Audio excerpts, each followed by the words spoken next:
Well, off is on, as in the Omaha Film Festival, because it starts tomorrow. Yes, you can get an all-access pass, an all-films pass, see just one film. We're going to go through your options with these two, our guests. Program Director Marc Longbrake and Festival Director Jeremy Decker, both here this morning. Good to see you guys. Welcome back. Thanks, guys. Nice to I see feel like you. we're kind of part of this thing. You've been coming on the show every year for the last 6 years, but this is your 11th year. Yep. Explain what the festival is for those that aren't sure. Yeah, basically the festival, we're showing 108 films from, I believe, 16 different countries. Feature films, documentaries, short films. We had over 800 submissions from over 60 countries this year. How is that compared to past years? Put it in context for us. Ooh, about 20% more films sent to us, so it's a lot more for our judges to watch, and definitely a lot more great films for you guys to watch. We even added over 100 more films this year to go over 100. Yeah, That's awesome. Yeah, how does this, like, you hear of like the big major film festivals all over the world. How does this compare? I mean, it's much smaller scale, but you're gaining some international attention. Well, the scale is smaller just because it's Omaha, but we're showing the same quality of films. So if you look at our docket of films compared to what Sundance shows or what's shown at Cannes, a lot of times we're showing the same titles. So yeah, look at those other big festivals and their websites, and look at our films. We've got a documentary that won the Slam Dance documentary not too long ago. Our closing night film won 3 awards at Cannes last year, so they're pretty legit films. You mentioned the closing. I want to go through a couple of others first. Yeah. So let's highlight these 3 films so that our viewers get an idea about what they're going to find once they get to the festival. This is opening night. Yeah, Helen Mirren, Eye in the Sky. Alan Rickman, basically a great film about drones. It's supposed to be an incredible film. Yeah, we're looking forward to showing that one for sure. Oh, and she's tremendous. Yeah. She's great. I mean, you right away you know you're going to appreciate the quality of the film if she's in and it. Alan Rickman's last film. Oh. Yeah. The special screening, what is it? The Invitation. I don't want to give too much away, but it's definitely a horror thriller. One of the classics of this year. Everyone's going to love it. And then the writer for this film is going to be in attendance, so Phil Hay will be there. He actually wrote Ride-Alongs. So it's quite a big change from Ride-Along to right, something like this. Right. Oh, neat. Yeah. And then your closing film is what? Or a closing night film? It's called The Lobster. It's a film about trying to find love. If you don't find love, you get turned into an animal. How about that for a topic?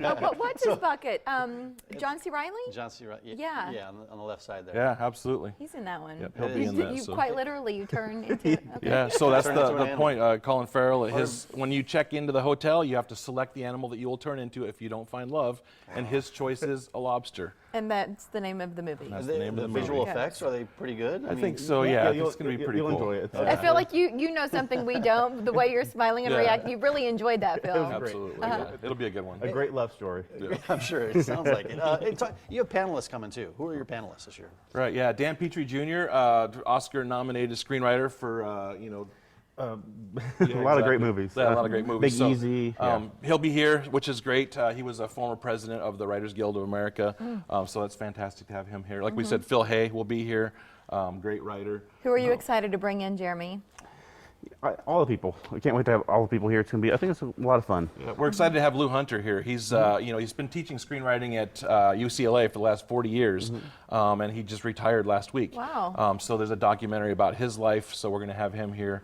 He's, a big-time screenwriter, one of the 4 top the USC gurus. school is tremendous. Yeah, Yeah. exactly. That's great. And he's actually from Nebraska, so we're great to have him here, and Oh, wow. we're excited What a to have cool Lou connection. Hunter. Who should come to this? Is this just for film buffs, or I mean, To me, it's more for average anyone viewers? who, average people who love films, anyone who watches movies. I mean, that's why we have all the different types of movies here. I mean, if you're like, hey, I've never seen a documentary, or I've never seen a short film block, go check it out. You're going to fall in love. There's definitely something for everybody, yeah. We touched on the different ticket options because I like to imagine that everybody watching the show has never been to this event before. They have no idea, but they're interested, right? That'd be So great. what are their options to be part of it, either on a smaller scale or if they're all in? Well, we love the All Access Pass. That gets you in, and you can come and see every movie, hang out with us, go to the parties at night, which is always fun. If you just want to see films during the evenings, buy the All Films Pass. That's a great option. That's a cheaper option. But if you just want to see one movie, which we don't recommend, we want you to hang out with us the whole time, but you can come and plunk down $8 and see an individual show. Yeah, listen, I'm an all access pass type you of are. guy. There you go. However, I've got kids. I can't get out there, That's so I'm maybe an individual ticket guy if I can't devote the time to the whole weekend. I was looking on your website, omahafilmfestival.org, and there's, of course, information there about the films, but then you also have some parties planned, right? This is really part of the event of it, where there's the bonding and the getting to know each other outside of your seat. It's a social event, you know, so we want people to come and see movies and hang out with each other. And then at night, you know, so we have 6 days of festival, 6 nights of parties. So we don't get a whole lot of sleep this week, but it's okay. No, I get We're that. all right with How big has this grown? I mean, did you have this many events 11 years ago?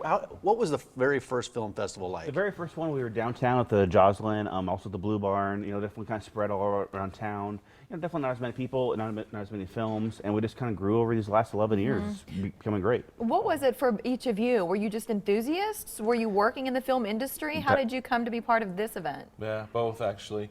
We started off, we went to a small festival in Kearney, Nebraska, and it was just super tiny, but we went to the parties afterwards, and we're like, oh, this is kind of fun. Why don't we have something like this in Omaha? Did a little research, there wasn't, so we thought, well, let's make it. Let's do this. So here we are. 11 years Online, later. omahafilmfestival.org. You can learn about getting tickets there, depending on whether you'd like to be part of everything or just go one day here, one day there. But it is Tuesday through Sunday at Village Pointe. Guys, thanks for joining us. We hope this is the best year yet. Yeah, Thank great you. week with Appreciate it. Yeah. Thank you. Guest of the